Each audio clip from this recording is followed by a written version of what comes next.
Pourquoi la sneaker, ça va moins bien en 2025? Non, mais pour être en gros archi simple, entre 2017 et 2023, c'était la hype. Les gens portaient encore des skinny, mais par contre, là, les gens portaient des skinny, ils s'en tapaient complètement de ce qu'ils portaient au-dessus. Ouais. Mais c'était mon cas. Hein. Tout mon investissement de style, c'était dans ma paire. Et c'était comme ça pour beaucoup de monde, tu vois. Pourquoi ça s'est fatigué? Parce que les marques, elles ont capté et qu'elles se sont dit, ok, bah très bien, on sort des collabs ou on sort des éditions limitées, mais en fait, c'est des éditions limitées parce qu'on fait pas beaucoup de la paire, mais on peut en ressortir plein comme ça, tu vois. Et donc, on est passé d'un moment où, en gros, il y avait vraiment du narratif autour de toutes les collabs, autour des sorties limitées, etc. Genre, on te raconte une vraie histoire. Vrai, c'est encore débattable. Oui. Les gens achètent l'histoire et ensuite, ils voient jamais la paire disponible au retail. Et la paire, elle est à 1,5 fois, 2 fois, 3 fois plus cher.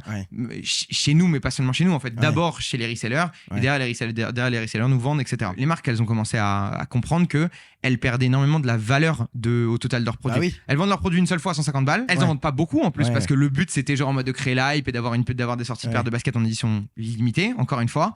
Et derrière, la paire, elle est revendue 1, 2, 3 fois par un reseller sur une marketplace, sur une autre marketplace, etc. Ils perdent sur toutes les transactions. Exactement. Enfin, en tout cas, ils gagnent pas. Finalement, ils ont juste multiplié les chiffres de production, juste fait plus de paires de chaque sortie. Ils ont Audi, genre overdose le storytelling.